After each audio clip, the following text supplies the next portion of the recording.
would now request the Secretary General to please address the members.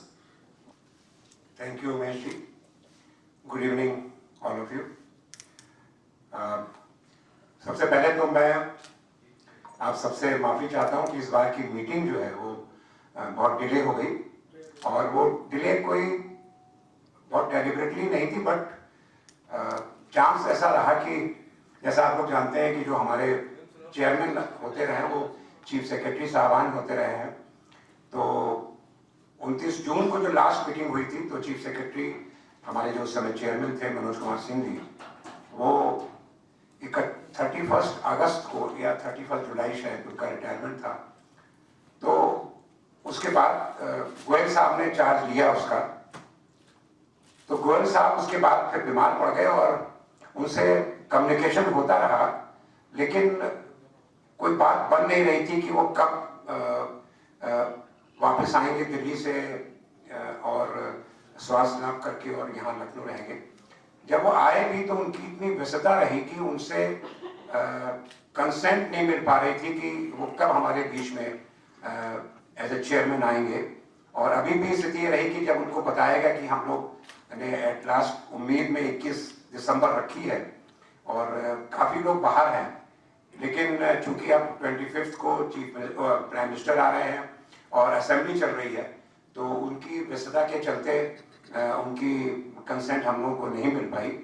उसके बाद फिर जो हमारे एक्स चेयरमैन थे मनोज कुमार सिंह जी, उन्होंने भी अभी यूपी में जो पहले प्लानिंग कमीशन होता था उसको उन्होंने एज ए चेयरमैन ज्वाइन किया है। तो अभी थॉट कि वो अगर रहे तो उन्होंने अपनी हाँ बोल दी थी, लेकिन अभी कल ही उनका मैसेज मिला कि वो दिल्ली किसी काम से गए थे और वहाँ वो हेल्ड अप हो गए हैं। बट एनीवे हमारे चेयरमैन और जो हमारे पैटर्न हैं आज हमारे बीच में इस समय उपस्थित नहीं है, लेकिन मुझे लगता है कि वो जिस हिसाब से लोग हौसला अफजाई करते रहते हैं हमारे इस क्लब के लिए, तो आज शायद वही है कि हम लोग बैठे हैं। और मेरे बार बार बहुत इंसिस्ट करने पर भी मुझे लग रहा है कि लोग जाड़े में जरा स्पीड स्लो है तो धीरे धीरे करके आ रहे हैं। मुझे उम्मीद है कि शायद कुछ देर में अभी लोग यहाँ पर पहुँच जाएंगे। वैसे भी आज थोड़ी गैदरिंग लोगों की कंफर्मेशन बहुत कम मिली थी, बहुत सारे कारण थे, कुछ लोग यहाँ पर हैं नहीं। आज कुछ लोगों के अभी गेस्ट बहुत आ गए। अभी मैं देख रहा था ग्रुप में कि अभी 2 लोगों के गेस्ट घर में आ गए हैं। हमारे राजीव भाई अपने गेस्ट को घर में बैठा के आए हैं, तो वो स्पीड चाहिए। हम भी बैठा के आए। अच्छा, ये भी बैठा के आए हैं, तो हम आपको बैठाए रहेंगे यहाँ पर। ये तो रही खैर आज की बात। लेकिन मैं रिव्यू कर रहा था अपने पीछे क्लब, भले ही हम लोग लेट हो गए हैं, लेकिन इस साल ये हमारा चौथा प्रोग्राम है। मतलब जो कैलेंडर ईयर है 2025 का, जनवरी में, फिर मार्च में, फिर जून में, और आज ये हम लोग का, जबकि पहले प्रोग्राम 2 या 3 होते थे, लेकिन मुझे अच्छा लग रहा है कि आप सब लोगों के सहयोग से हम लोग आज इस मुकाम पर पहुंचे हैं। शायद भार्गव साहब की ब्लेसिंग्स हैं कि हम लोग एक साल में, चाहे वो करंट फाइनेंशियल ईयर की बात करें या कैलेंडर ईयर की बात करें, कम से कम 4 मीटिंग्स हम लोग कर पा रहे हैं। और मीटिंग्स भी हम लोग इस तरह से कर रहे हैं, उसमें हम लोग ये कुछ इंटरेस्ट की बातें कर रही हैं। गगनपरी के बारे में नौटियाल जी ने बताया था हम लोगों को। उसके बाद हम लोगों ने हैप्पीनेस और वेलनेस के बारे में बात करी। उसके बाद हम लोगों ने अभी पिछले जून में हमारी जो हेल्थ के एक बहुत इम्पोर्टेंट इश्यूज रहे हैं वो है लिवर। बहुत अक्सर सुनने को मिलता है। तो लास्ट टाइम पीजीआई के जो डॉक्टर्स थे उन्होंने हम लोगों को लिवर के बारे में, जो बीमारियां होती हैं, कैसे प्रिकॉशंस लेते हैं उसके बारे में, तो बहुत ही वेरीड हम लोगों की बातचीत होती रही है। और साथ में हम लोगों ने आप सबके लाइटर मूड का भी ध्यान रखा है। बीच में हम लोगों ने चंद्रशेखर वर्मा हैं, उनके क्विज भी करवाई। बीच में हम लोगों ने म्यूजिक के प्रोग्राम भी रखे। इस साल ही हम लोगों ने मोहम्मद रफ़ी के ऊपर भी एक उनको इवनिंग डेडिकेट करी थी। तो मुझे लगता है कि जो ये mixing of the various style of functioning है कि हम जहाँ पे सीरियस नोट पे बात करते हैं, जहाँ पर हम साइंस की बात करते हैं, गगनपरी की बात करते हैं, अपनी हेल्थ की बात करते हैं, अपने हैप्पीनेस की बात करते हैं, वहीं पर उस हैप्पीनेस, उस वेलनेस को अचीव करने के लिए जो एक हमारे इम्पोर्टेंट माध्यम है, लाइक म्यूजिक है या और भी कुछ हास्य की बातें होती हैं, वो सब हम लोग उसको यहाँ पर आपके साथ मंच पर शेयर करते रहे हैं। उसी सिलसिले हम आगे बढ़ रहे थे, जब इस आज की मीटिंग की बात हो रही थी तो मुझे ये लगा कि कुछ हम लोग अपने लखनऊ की बात करें, क्योंकि अगर आप लोग देख रहे होंगे कि आजकल 250 ईयर्स ऑफ लखनऊ की बात हो रही है, बहुत बात हो रही है लखनऊ में, और हमारा तो क्लब ऑफ लखनऊ है। तो मुझे लगा कि हम लखनऊ की बात करें, अगर 250 ईयर्स को अगर हम लोग सेलिब्रेट करें तो ये मौका मुझे बहुत ही सही लगा कि आज जब बात हो रही है 250 ईयर्स की। बाकी तो आज रवि भट्ट जी हमारे बीच में आए हैं। कहा जाता है ना कि 1775 में लखनऊ की जब राजधानी, तब से ये अपने शेप में आना शुरू हुआ। तो आज जहां हम लोग जिस लखनऊ बैठे हैं तो 250 साल 250 ईयर्स गुजर चुके हैं। तो हम लोग अपनी जो हमारी ये एक्टिविटीज हैं, ये हम क्यों न डेडिकेट करें 250 ईयर्स ऑफ लखनऊ।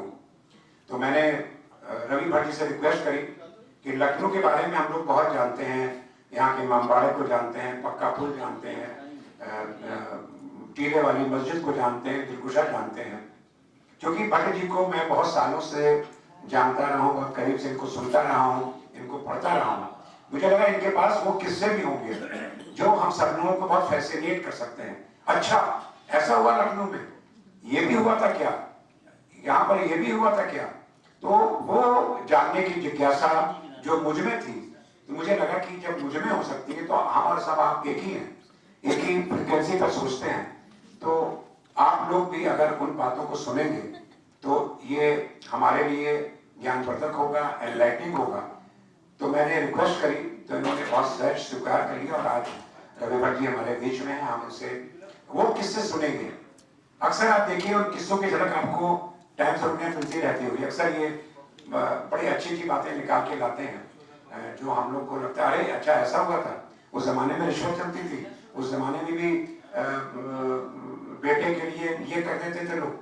तो उस तरह की जो बातें थी तो वो आज हम सुनेंगे रवि भाई से। और मुझे लगता है कि ये जो सेलिब्रेशन है 250 ईयर्स का, इसको हम जब नए साल में मिलेंगे तो इसको हम कंटिन्यू करेंगे।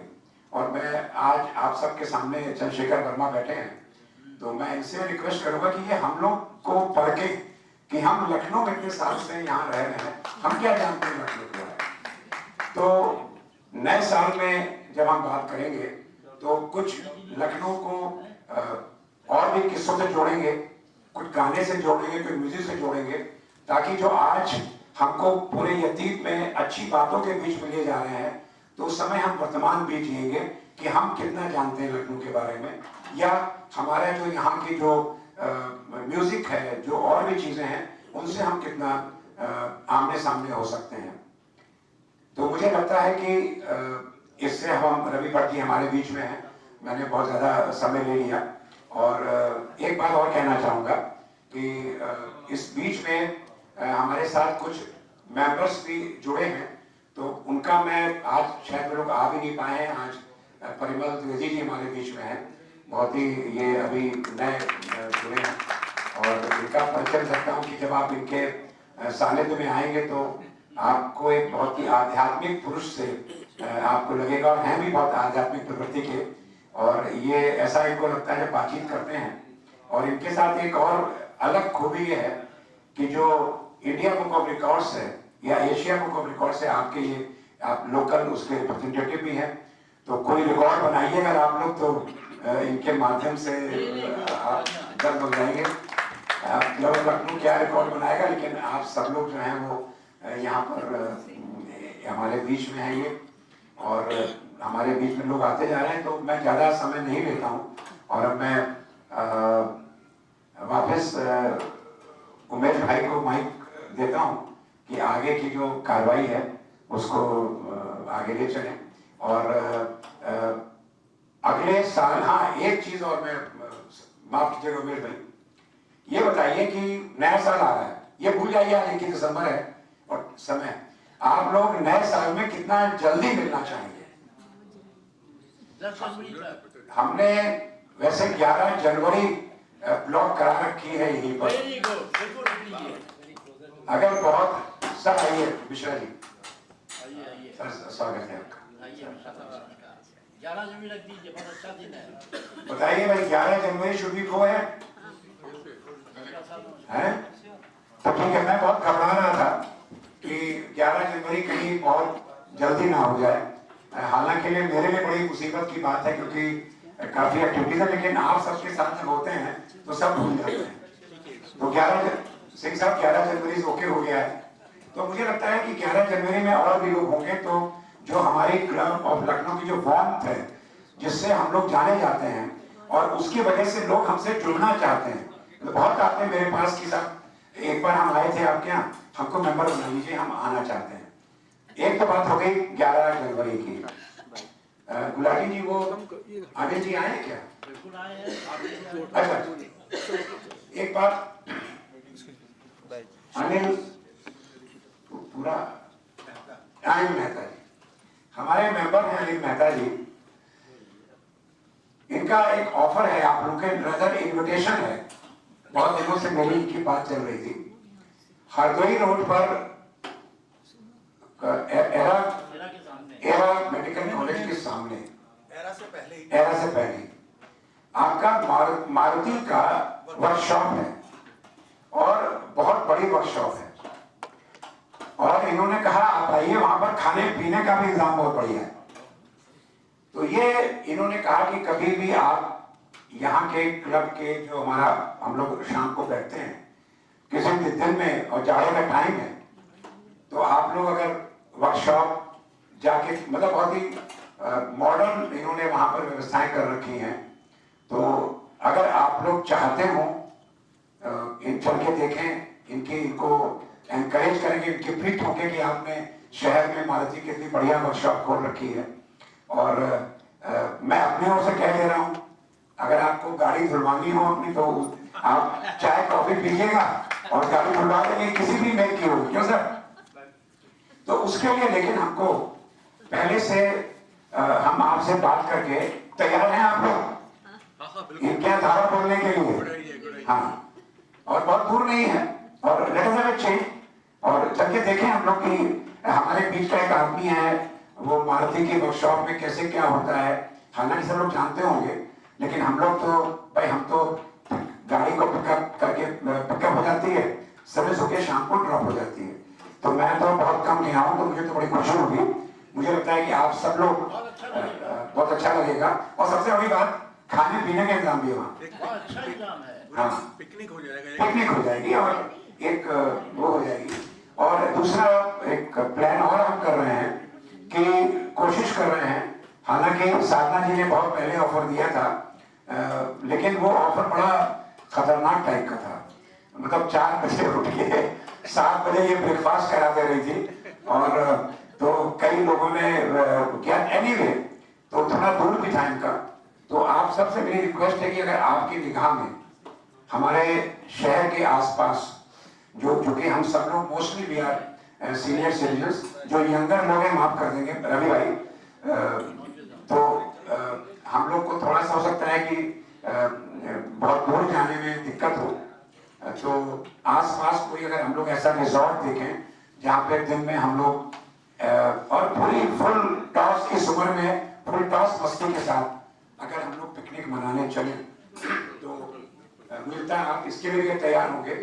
तो 11 जनवरी को नए साल को वेलकम करने के लिए हम लोग यही इकट्ठा होंगे। बाकी कार्यक्रम की रूपरेखा हम शेखर जी के साथ बैठ के तय कर लेंगे, और अनिल मेहता जी के यहाँ विजिट कब करनी है वो हम बात कर लेंगे, और आप लोगों की जो कंसेंट है तो फिर उसके हिसाब से चलेंगे। और बाकी जो पिकनिक की बात रही रिजॉर्ट में, वो आप लोगों की कोई नॉलेज में कोई हो जो बहुत दूर ना हो, फिर भी हम लोगों को बहुत आनंद आए। तो आप Umesh ji, back to this mic, back to you, आगे की। A round of applause for the Secretary General. We now invite Shri J.S. Mishra ji to please come and share his thoughts about 250 years of Lucknow. Shri J.S. Mishra ji, please. Good evening to everybody. Very good evening.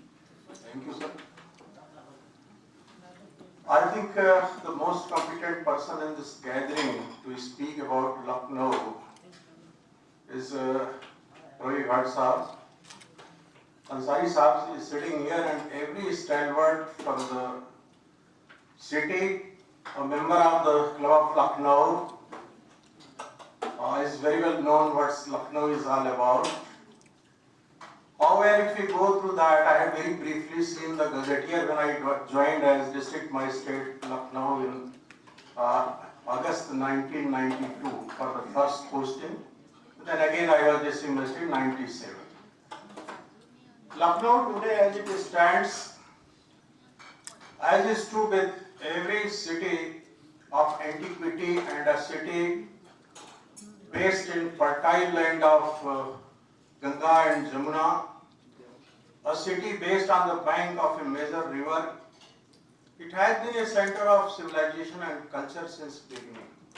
Very early settlements were noticed here in Lucknow. If you go through its history, the ancient history. Later on it became, when the Nawab's period, the capital was shifted from Faizabad to this place. Then another chapter, a very glorious chapter in the terms of culture, music, architecture, urbanization, and the settlement, people coming, people flocking to this place in droves, it started. All of you know about the other aspects. I will not speak here from that angle.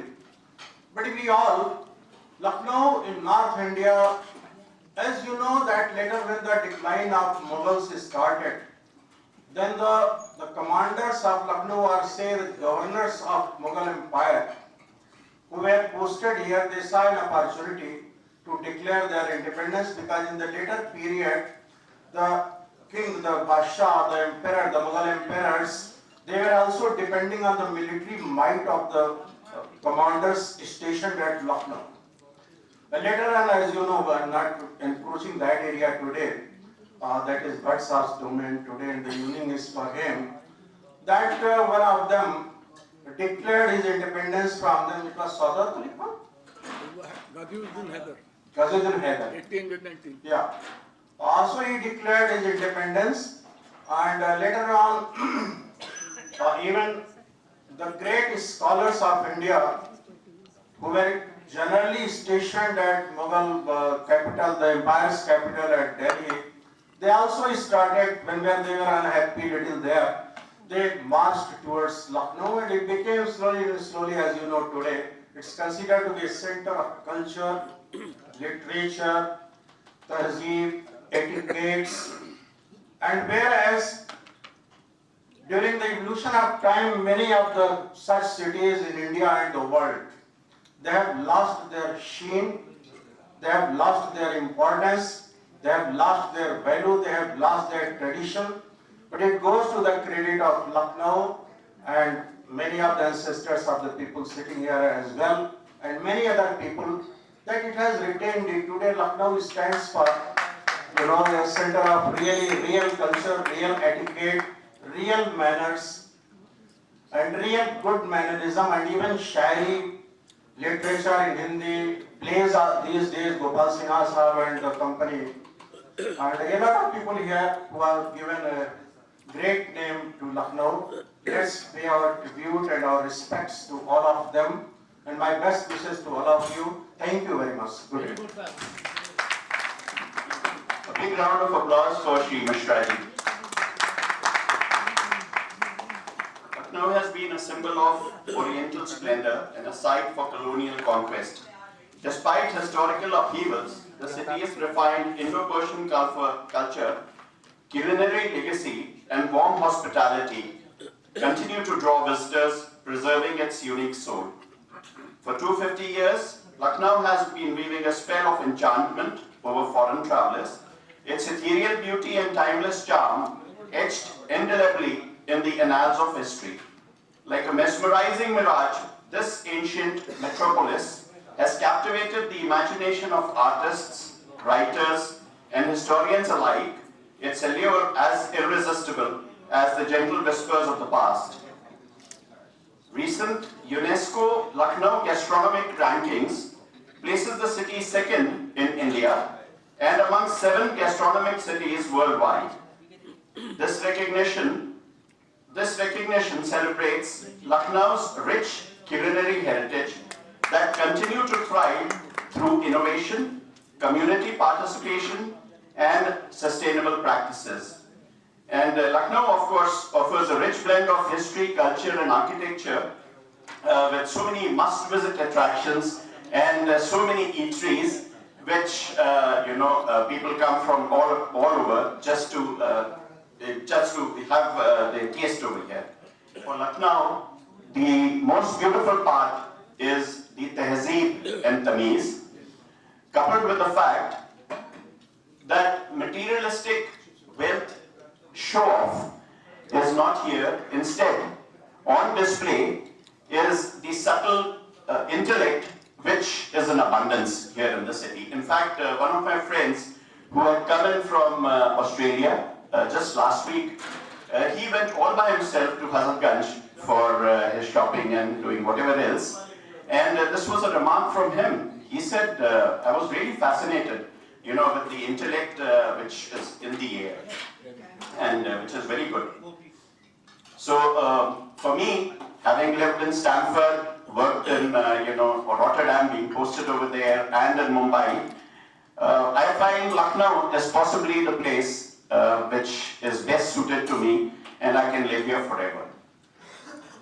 So our speaker for the day is the famous historian and scholar for the last 45 years, Shri Ravi Bhattji, with more than 500 papers published on history, several hundred scholarly debates on television, expert veteran on heritage walks, and author of the life and times of the Nawabs of Lucknow. We now request Shri Ravi Bhattji to share his thoughts with us. Please welcome him with a loud round of applause.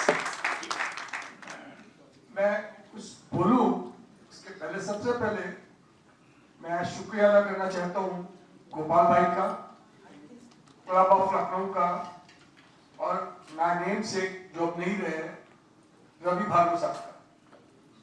मैं इस club से जमाने से associated रहा हूं, तो आज हमेशा उस तरह बैठता था, आज आप लोगों ने इस तरह बैठा दिया, तो थोड़ा सा आनंद सा लग रहा है अपने लोगों के सामने। हम लोग को अच्छा लग रहा है। तो मैं अपनी बात एक शेर से शुरू करना चाहूंगा। यूं तो हर शहर का अपना एक मिजाज है, पर अंदाज हम लखनऊ वालों का कुछ खास है। और गौर कीजिएगा, चले जाए जहां में कहीं रहता एक लखनऊ हमेशा हमारे साथ है। और गोपाल भाई ने जैसे बात कही है, बहुत अच्छी उन्होंने बात कही कि ये बात तो सबको मालूम है कि यहाँ पर इमाम बाड़ू किसने बनवाया, रेजेंसी किसने बनवाया, और आपको किसने बना, सदर मंजिल किसने बनवाई, और कुछ किस्से सुनाने को उन्होंने इसको आदेश दिया है। तो मैं बात शुरू करूंगा।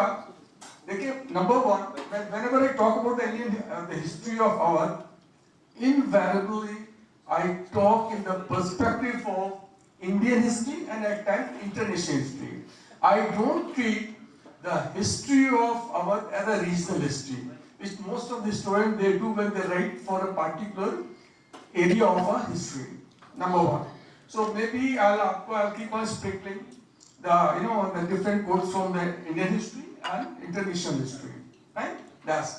तो सबसे पहले मेरे ख्याल से यहाँ पर I find the very intellectual and very literary audiences here.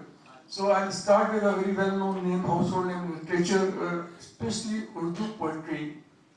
That's a household name, that is Mirza Ghalib. Mirza Ghalib को आप लोगों ने सबने नाम सुना हुआ है अच्छी तरीके से। अब मैं चाहूंगा जब मैं अपनी पूरी बात बताऊं, अगर आपको अच्छी लगे तो एक जोरदार ताली बजाइएगा। और मेरा फॉर्मेट भी रहेगा पूरा, जितनी देर मैं बात करूंगा, जितना आप रिस्पॉन्ड करेंगे, वो it will not be a monologue, it will be a dialogue. So अगर आप भी इसके साथ पार्टिसिपेट करेंगे तो मैं इंकरेज होऊंगा बोलने के लिए। तो मिर्जा गालिब जो है, मिर्जा गालिब, बहुत कम लोगों को मालूम होगा कि मिर्जा गालिब की इनिशियल पोएट्री जो है, the initial poetry of Mirza Ghalib was influenced by a poet of Lucknow, and his name was, मैं इसका शेर सुना देता हूँ शायर का, और आप बताइए किसका आपको मालूम होगा। Is very famous poet. Sher is again as household sher, जितना कि मिर्जा गालिब का थे नाम मशहूर है, वैसे शेर आप सबने सुना है। जिंदगी जिंदा दिली का नाम है, आगे शेखर, जिंदगी जिंदा दिली का नाम है, खाजिया करते देखिए, ये शेर सबने सुना है। पर कोई बताएगा किसने लिखा था शेर? The house hold name. ये शेर तो सबने सुना है ना। कभी कभी रचना जो होती है वो रचनाकार से ज्यादा बड़ी हो जाती है, रचनाकार से बहुत बड़ी हो जाती है, और हर एक बार भी बहुत बार होता है। ये शेर लिखा है शेख इमाम बख्श नासिक ने। He was the co-founder of Lucknow School of Poetry, called Urdu poetry, against the Delhi School of Urdu poetry. Along with the co-founder, along with the Atish, Khwaja Haider Atish, जो थे, उनके साथ मिलकर ये considered to be the co-founder। ये उनका शेर है, और वो इतने बेहतरीन शायर थे। आपने शेर सुनी लिया, देखिए शायर का मर जाता है जिस समय शायर होता है ना, जब कोई रचना कालजयी रचना होती है। जैसे आप मिसाल बैठे हुए हैं, बॉची जानते हैं, हिमचंद द राइटर, कालजयी रचना जिसे कहते हैं। तो ये कालजयी रचनाएं थे। तो उसके अंदर जो आपके शेख इमाम बख्श नासिक थे, इनकी इनिशियल पोएट्री से मिर्जा गालिब की पोएट्री बहुत इन्फ्लुएंस थी। अब एक मजेदार किस्सा सुनाते हैं मिर्जा गालिब और लखनऊ का। 1826 was the year which was very bad for Mirza Ghalib। उस साल उनका भाई एक था वो पागल हो जाता है। उस समय उनको जो हेरिडिटरी पेंशन मिल रही थी अंग्रेजों की तरफ से, उसमें थोड़ी सी कॉम्प्लिकेशंस आ जाते हैं। 1826। तीसरी बात होती है उनके फादर इन लॉ की डेथ हो जाती है, और चौथी बात तो आप लोग सब लोग अंदाज लगा सकते हैं कि कर्जा उनके बहुत रहता था, खर्चे उनके बहुत लंबे हुआ करते थे, और तनख्वाह हिसाब से कम हुआ करती थी। तो इन सब बातों से परेशान होके he decided कि जो उनकी पेंशन है जो आ रही है अंग्रेजों से मिलती थी, वो कलकत्ता बोलता सीट ऑफ पार्ट। तो हम कलकत्ता जाएंगे और कलकत्ता में जाके ठीक ठाक कराने की कोशिश करेंगे। तो on this day when he was from Delhi, he was going to Calcutta। On the way, Kanpur यहाँ से दूर पड़ता है, और कानपुर तक आए तो इनकी खतों खिताबत होती रहती थी लखनऊ के शहरों से। तो ये बात कि वो लखनऊ अगर आ जाएंगे, और जैसा कि अभी विशल भी बता रहे थे, after the death of Aurangzeb, way back in 1707, as everyone we have studied in the class 10th, that the fortune of Mughal started declining, and that was the time that most of the people, they were the artists, calligraphers, storytellers, dancers, nostrils, they all were looking for the better place where they can get better money. They were coming to Lucknow. So that was the period. So that was the period when the Nawabs of Lucknow were patronizing art and culture. तो मिर्जा गालिब के भाई decide हुआ कि वो यहाँ पर आएंगे तो नवाब साहब से मुलाकात करा दी जाएगी, कुछ पैसे वैसे मिल जाएंगे उनको, तो गरीबी में उनको फायदा हो जाएगा। जब यहाँ पर वो आते हैं तो आने के बाद जैसा कि होता है कि डिसाइड किया जाता है कि पहले वजीर से मुलाकात करनी है। तो वजीर जो है वो मुलाकात करा देगा बादशाह से। तो वजीर कौन थे? यहाँ पर लखनऊ में सिटी स्टेशन सबने देखा है। सिटी स्टेशन के पास एक छोटी सा एक जगह है, एरिया है। लोग गुलाटी साहब ने कभी फोन करके भी कहा था बताइएगा। तो वह आगा मीर की जोड़ी। तो आगा मीर जो थे वजीर थे नवाब के, और उनसे कहा गया बुला दिया जाए। अब यहाँ पर देखिए, ये आप देश काल का चिंतन है यहाँ पर थोड़ा सा। जो भी आदमी पावर में होता है, जो भी, किसी को बुरा लगे तो माफ कीजिएगा मेरे को, जो आदमी भी पावर में होता है उसकी चमचगिरी करने के लिए हर आदमी ने कहा क्या लिखा आपने, क्या बोला है, यानी कि चीफ सेक्रेटरी का कुत्ता भी होकर बोले था क्या भौंका है साहब, आपको मालूम नहीं बहुत सुरीला भौंका है कुत्ता। एक जनरल होता है, ये जनरल प्रैक्टिस कहीं पर भी। तो आगामी साहब को भी बड़ी गलतफहमी थी कि वो बहुत बड़े शायर हैं, मतलब उनके अलावा शायद तो कोई है ही नहीं। तो जब मीटिंग फिक्स की जा रही थी उनके बीच में मृदा गालिब में, तो उन्होंने कहा कि देखिए, मृदा गालिब ने कहा एक शब्द मेरे को, देख जो इतना बड़ा शायर है पैसे से टूटा है ना, वो जल्दी जल्दी कॉम्प्रोमाइज जल्दी करता है, हर आदमी कभी कभी कर भी लेते हैं, जल्दी नहीं करते। मृदा गालिब ने कहा देखिए मैं एक शब्द में मिलूंगा, नंबर 1 मैं कोई भी उनको कस्टमरी भेंट नहीं दूंगा, वो तो मिलने गए नजर पेश करी कोई ले लीजिए, बोले मैं वो नहीं दूंगा नंबर 1। और नंबर 2 उल्टे वो मेरे को खिल्लत अता करें, खिल्लत रोब ऑफ ऑनर। अब ये बात जब पता लगी हमारे वजीर साहब को पता लगी, आगा मीर साहब को पता लगी, तो आगा मीर ने कहा वो शायद मुझसे बड़ा कौन शायद यार, मुझसे बड़ा कोई, बोले नहीं वो दैट मीटिंग है कभी हुई नहीं मीटिंग। एज एन सीजन वो यहाँ से ऐसे ही कुछ दिन रहे तो चले गए। तो मैं कुछ और बात बोलूं उसके पहले मैं एक बात आपको बता दूं, मैं जितनी भी बात बोलूंगा यहाँ पर, चाहे जितने लोग बैठे हुए सब करीब करीब लखनऊ के रहने वाले हैं, और आप सबको कुछ ना कुछ इतना मालूम, कुछ किसी ना किसी विषय पे लखनऊ के हमसे ज्यादा भी मालूम होगा। तो ऐसा नहीं कि मेरे को मालूम है, नंबर 1।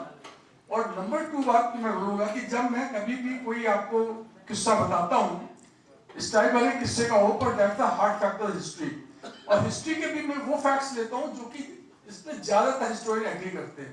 कोई हिस्ट्री में कंट्रोवर्सी बहुत होती है, तो कभी भी कोई आदमी मतलब जैसे किसी आपने डिस्ट्रिक्ट का नाम दिया, किसी ने किसी पर्टिकुलर जगह का नाम दे दिया, आप देखा कि कैसा फर्क आ गया। तो मैं कोशिश करता हूँ कि जो ज्यादातर हिस्टोरियन जिसको एक्सेप्ट करते हैं, मैं वो वर्जन आपको बताता हूँ। अब आते हैं यहाँ पर मृदा गालिब की मैंने बात कही आपको। मृदा गालिब जब यहाँ पर आए थे तो उन्होंने इनको एक आने रीजन और भी था, कम लोगों को मालूम होगा कि मृदा गालिब के वालिद जो थे वो भी यहाँ पर, यहाँ के अवध के जो चौथे शासक थे नवाब आसिफ उद्दौला, जिन्होंने जैसा आपने बताया कैपिटल शिफ्ट की थी 1775 के, आसिफ उद्दौला के दरबार में काम कर चुके थे। उनका नाम था अब्दुल्ला खान। मृदा गालिब का कुछ दिन, बहुत कम दिन काम करे। अब देखिए नतीजा इसका ये निकला कि जब यहाँ से मृदा गालिब चले गए, he was disappointed by the वजीर आगा मीर, तो जिंदगी भर उनको माफ नहीं कर पाए आगा मीर को। जब वो कलकत्ता एक बार गए थे, कलकत्ता पहुंचे तो वहां पर किसी मुशायरे में गए, तो मुशायरे में जाके उन्होंने कुछ पढ़ रहे थे, तो किसी ने कहा you are speaking incorrect Persian, incorrect language, let us say incorrect language. Then you know what did he see Mirza Ghalib का, मृदा गालिब या कैसे बोले, एज पर यहाँ का एक बड़ा फेमस शायर हुआ है, अभी मैं जानने भी एक बार आ जाएगा। तो हाँ, तो इसकी जब भी उन्होंने कहा, जब भी इनका बात होती थी, जब भी आगामीर की बात होती थी, तो हमेशा कहते थे कौन आगामीर, वो आगामीर, अरे उसकी बात कर रहे हो वही बावर्ची, तो बावर्ची तो खानसामा, सॉरी माफी, बोले वही खानसामा, उसको डिग्रेड करते थे खानसामा करके। जबकि बात ये थी कि आगा मीर बिफोर बीइंग अ वजीर he was the खानसामा of गाजिउद्दीन Haider, the 8th ruler यहाँ पर जो था, जब उसको अरेस्ट कर लिया गया था, उसके बाद में कुछ दिनों के उसको अरेस्ट कर दिया था, तो उस समय वो उसके साथ अटैच था, उसको खाना बना के खाने का क्या करता था। पर खानसामा वर्ड जो है ना, यहाँ गलतफहमी लोगों को अक्सर हो जाती है कि खानसामा मतलब कि वो आदमी जो प्रेजेंट लेके आता है, वो भी आजकल हो गया, वर्ड्स की लैंग्वेज चेंज होती है। खाने सामान, that means kind of store keeper word use होता था खानसामा के लिए, तो वो एग्जैक्टली वो खानसामा था नहीं जिस सेंस में वो मृदा गालिब उसको डिस्कस करते थे। तो ये उनकी मृदा गालिब की और उनकी आगा मीर की बात है। अब आपको थोड़ा सा वार्म अप कर देता हूँ हल्का सा यहाँ पर कि अरे डॉक्टर भी बताइए सबसे पहली बार इलेक्ट्रिसिटी कब आई लखनऊ के अंदर? आप तो यूपीएससी के आदमी हैं। ये बिजली लखनऊ में आई नहीं सबसे पहले। अरे लखनऊ में कब आई है बताइए? 1984 में आई है, 1924 में आई।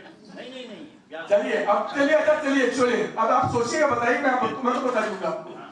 अच्छा एक बात ये बताइए, जब कभी आपकी जितने I'll ask the husband present here, please tell me when your beloved wife passes a sarcastic remark against you, how do you react? Do you feel happy or bad? If you feel bad, raise your hand.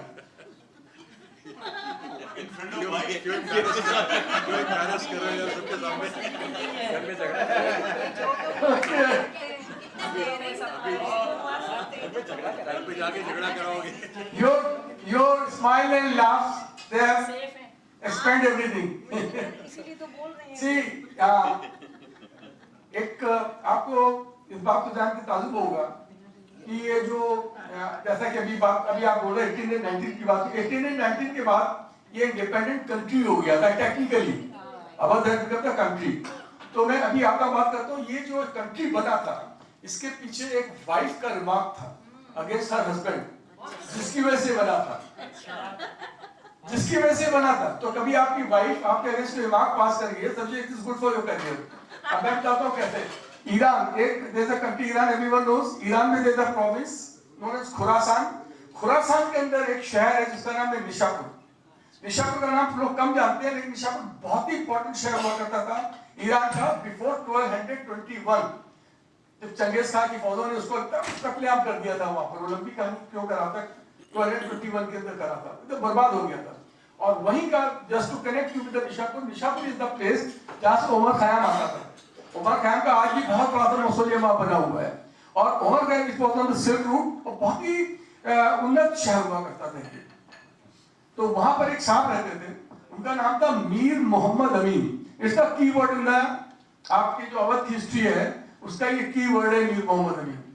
Mir Mohammad अमीन हुआ करते थे। मीर मोहम्मद अमीन साहब जो थे, ही was a businessman and I not explain much more because time बहुत कम है, तो मैं जल्दी बोलूंगा। मीर मोहम्मद अमीन साहब का business, he lost lot of money being a businessman, and he was forced to live in the house of his wife.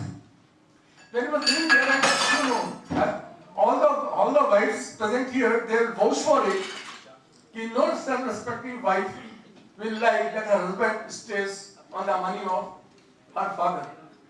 So one fine morning, she passed her, "Now what kind of a man you are? आप हमारी वालिद के पैसे में रह रहे हैं, किसने क्या बताया?" ये करीब 1708 की बात है, औरंगजेब की डेथ के बाद। पर उस समय ये बात उनको चुप गई, जैसा कि अभी मैं बात चुप गई। तो ही लेफ्ट फॉर गुड, हमेशा के लिए वो ईरान छोड़ के आ गए।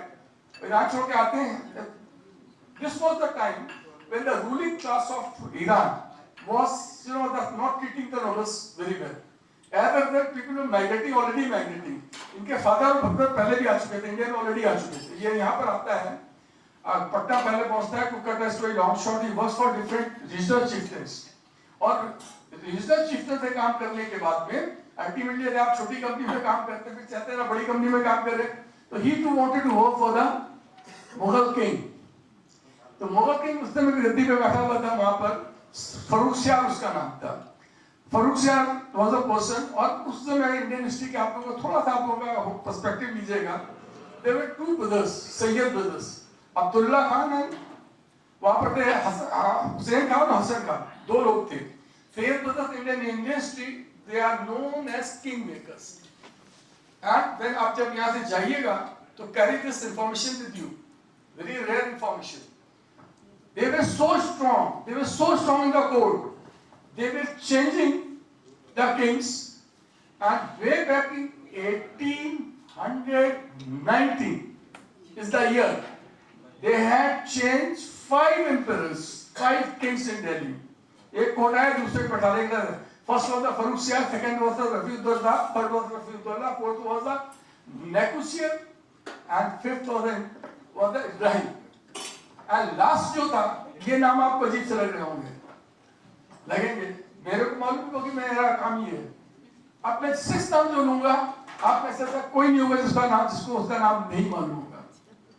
उसका नाम था मोहम्मद शाह रंगीला। मोहम्मद शाह रंगीला को गद्दी पे बैठा दिया। मोहम्मद शाह रंगीला ने देखा 5 को तो ये सैयद हरा चुके हैं, तो उनकी रूह ऐसे ही कांपती थी उससे। And that was the time जब हमारे मीर मोहम्मद अमीन जो थे, ही हेल्प हिम। उसके कोर्ट में फरूख शाह काम करने लगे तो मोहम्मद रंगीला के कोर्ट में आ गए थे। उन्होंने उसने इनको एलिमिनेट करा दोनों को, और वो बड़ी इंटरेस्टिंग स्टोरी है, क्योंकि आपको के पास टाइम बहुत ही एक बार ड्रामेटाइज ढंग से इनको एलिमिनेट कर दो। इसकी वजह से मोहम्मद शाह रंगीला ने एक गांव है इसके बीच में, आगरा और दिल्ली के पास में, महकपुर, वहां पर बहुत एक ड्रामा करके गया, उसको तो कट कर दिया इन्होंने। तो ये जब यहाँ पर इनको जब कत्ल हो गया, वहां पर कत्ल हुआ जब इसका, तो ये जो हमारे मोहम्मद शाह रंगीला था डरा हुआ था, इसको पता नहीं था कि बंदे वाकई मार दिए, खाली झूठी खबर आ रही है। तो ये हुआ कि हम वही मोहम्मद अमीन जाके इनको अंदर बताएगा, क्योंकि जल्दी बताना जरूरी था कि पब्लिक किंग किसके साथ है।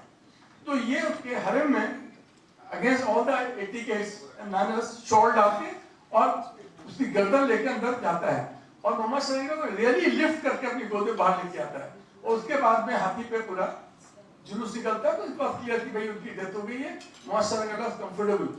As a result Mohammad Shah Rangila उसको एक पहले बात तो कहता है आगरा का सूबेदार बनाता है, ये 1820 में आगरा का सूबेदार अपॉइंट करता है, और उसके बाद में उसको नया नाम उसको देता है, उसको कहता है, उसका है बुरहानुल मुल्क सादत खान बहादुर, was given him the title बुरहानुल मुल्क सादत खान बहादुर।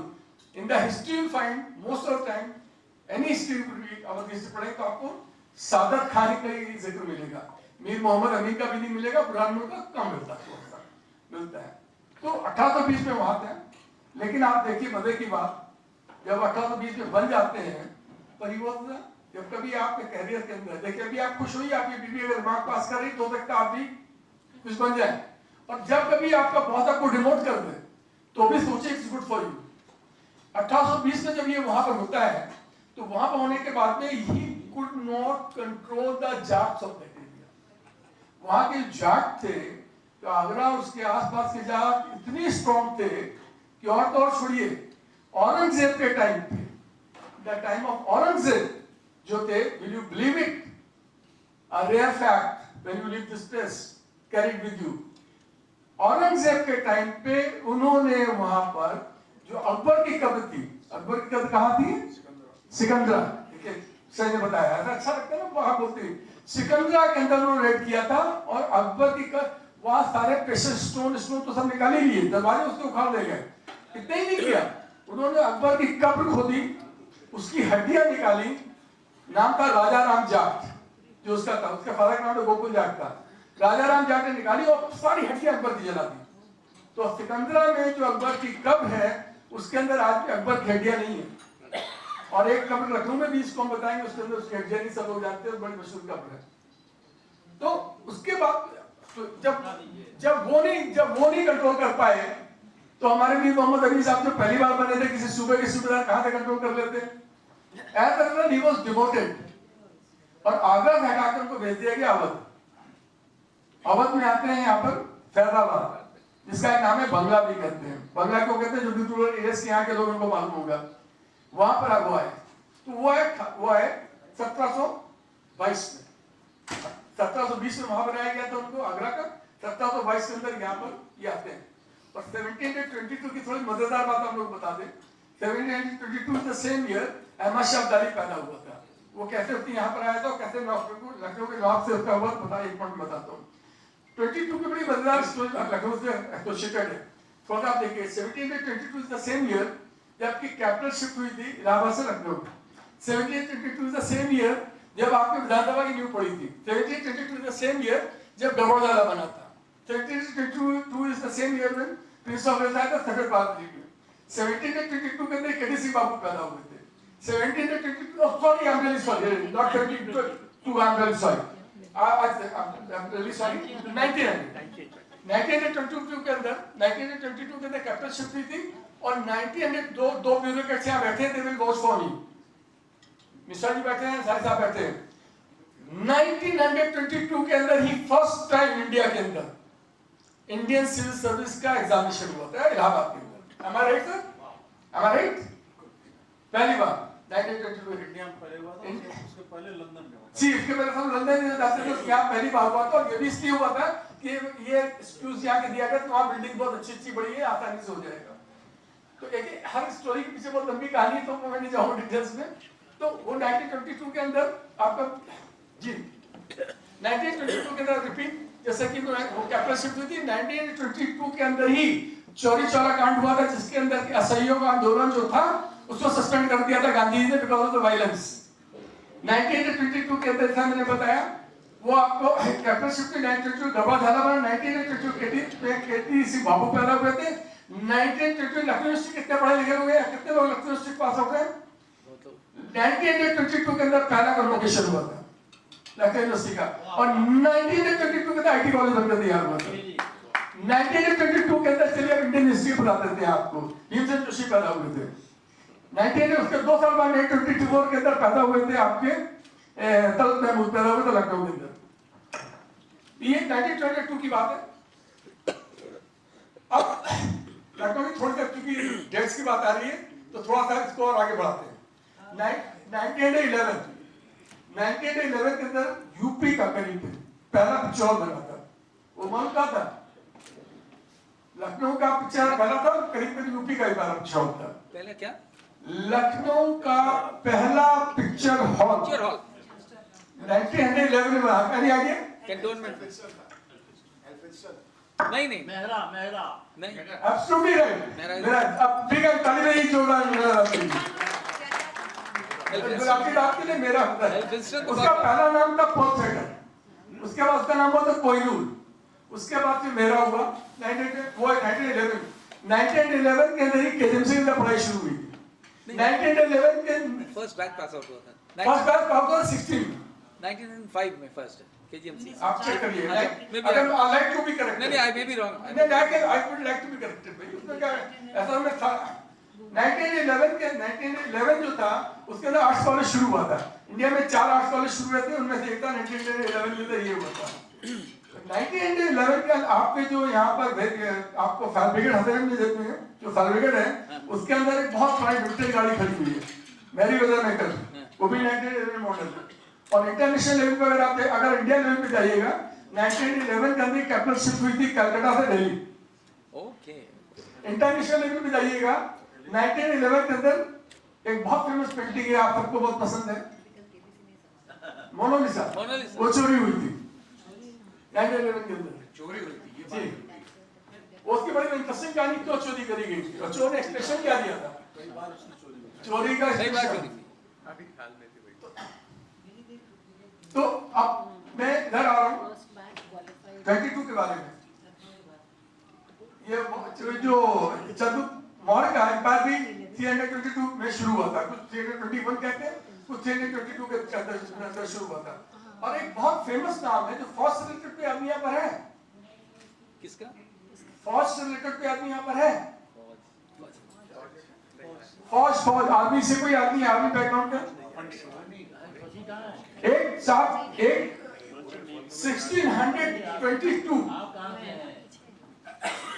फौजी, राइट?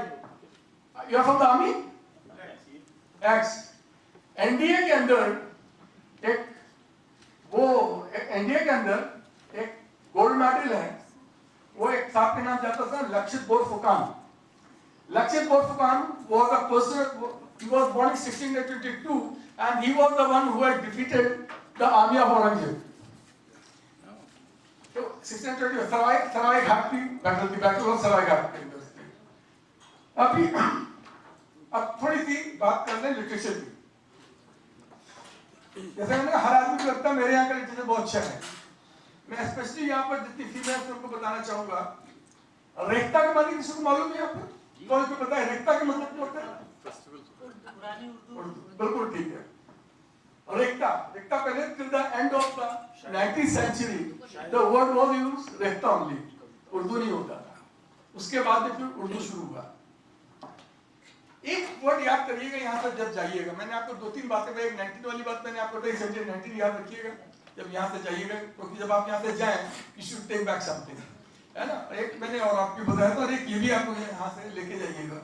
और एक वर्ड है रेख्ती, एक वर्ड है रेख्ती। रेख्ती is a form of poetry, Urdu poetry, which was evolved in Lucknow only. Which was evolved in Lucknow only. रेख्ती क्या थी? रेख्ती के अंदर जो था, जो मेल पोएट्स होते थे वो भी लिखते थे फीमेल वॉइस में लिखा करते थे। एंड इसका ओरिजिन जो है थोड़ा कंट्रोवर्शियल है, पर मैं आपको अगेन वो वर्जन बताऊंगा विच इज मोर एक्सेप्टेड। जो हम सबको मालूम है कि रूलर जब चाहे हिंदू हो, मुस्लिम हो, टर्किश हो, कोई भी हो, चाहे गणेश जी की भी 2 बीबियां थी और राजा दशरथ की बीबियां थी, नंबर पोलो में मतलब ज्यादा बीबियां रखना उस समय it was accepted value of the society. तो जब ज्यादा होती थी तो नेचुरली दादर ने feeling ignored wife, they had a lot of time, अगर it's the wife of a rich person you have everything at your disposal, कोई काम ही नहीं है, हस्बैंड ध्यान नहीं दे रहा है, तो ले लेंगे। तो उसमें क्या था, आउट ऑफ फ्रस्ट्रेशन उनके बहुत बढ़ जाते थे, उनके फ्रस्ट्रेशन पड़ते थे, तो रेख्ती के अंदर इनिशियली वो निकलना शुरू हुआ। और इसके अंदर भी आपको बोल चुकी सब इंटेलेक्चुअल हो गए, I think I can take the liberty of using the word, कुछ लेसन भी होती थी, वो भी उसके अंदर उसको पोएट्री में लिखती थी। Later on this was picked up by the very famous poets also. एक नाम आप लोग याद कर लीजिएगा जो उसका प्रोमोटर माने जाते हैं, उनका नाम है सादत यार खान। सादत यार खान, वो सादत नहीं, ये सादत यार खान, ये इसके वन ऑफ द प्रोमोटर्स है। इसके अलावा इंशाअल्लाह खान इंशा नाम आप लोगों ने सुना होगा, अगर नहीं सुना तो सुन लीजिए। हिंदी की पहली कहानी किसी हिंदू ने नहीं लिखी थी, इंशाअल्लाह खान इंशा ने लिखी थी। और क्यों लिखी थी आप जानना चाहेंगे? वो इसलिए है क्योंकि आप अगर अभी आपसे कह दिया जाए कि 6 सेंटेंस बोल दीजिए विदाउट एकदम पूरे हिंदी के, मैं गारंटी तो 6 ज्यादा है, 4 सेंटेंस नहीं बोल पाएंगे आप हम नहीं बोल पाएंगे, क्योंकि हमारी जो लैंग्वेज है यहाँ पे जो बोलते हैं भी, उसके अंदर अरबिक, पर्शियन, पोर्तुगीज, टर्किश, तमाम इसके अंदर जो है ऑलरेडी मिली हुई है। और लैंग्वेज कहीं की भी होती है वो प्योर नहीं, प्योर वर्ड जब आप यूज करते हैं, अरबिक भी जो है या पर्शियन जो है, टर्किश भी है, उसके अंदर दूसरी भाषाओं के शब्द होते हैं। When people move different section of society, they interact with people from different country का, तो अपने आप ही होना बहुत कॉमन बात है। पर जो ये हमारे तो इंशाअल्लाह खान इंशा थे, वो ही was not only a poet, he was a poet in the regime of Lucknow के अंदर, जो अवध के 6ठे नवाब थे, 6ठे हुए नहीं 6th रूलर जो थे, उनका नाम था सादत अली खान। सादत अली खान का आपको ऐसे नाम ना याद हो तो याद रखिए, जब कभी हजरत में आप घूमिएगा, सादत अली खान वो द फाउंडर ऑफ हजरत। उसने 1810 के अंदर रोड बनाई थी कनेक्टिंग दिलकुशा टू रेजेंसी, और 20 का जो स्ट्रेच है इसके अंदर कुछ कमर्शियल सेमी कमर्शियल बिल्डिंग बनाई थी। तो ये जो बना था वो सादत अली खान ने बनाया, तो इन्हीं के दरबार के अंदर ये इंशाअल्लाह का इंशा रहता था। ये भी बहुत बड़ा व्यक्ति का प्रोमोटर थे, बहुत बड़े। और इसका ये इतनी पॉपुलर पोएट्री हो गई थी कि ये लोग स्टेज पे सुनाते थे तो लड़कियों से कभी कभी थोड़ा दुपट्टा ऐसा ले लिया, कुछ ऐसा ले लिया, उसके बाद सुनाने लगते। लेकिन जब मैं यहाँ खड़ा होके उस पोएट्री को बोल नहीं रहा हूँ आप लोगों के सामने, आप पोएट्री नहीं बोल रहा हूँ, कागज एक तो कोट कर देना चाहिए, मैंने नहीं करा, तो आप सोच सकते हैं कि उस जमाने में not only the religious leaders of the Muslims, even the Britishers' values को भी सूट नहीं कर सकता। That was the reason this a very important part of Urdu poetry was sidelined, और धीरे धीरे करके वो खत्म ही हो गया, बहुत कम बचता है, बहुत कम। ये 10 बार इस तरह अनफॉर्चुनेट।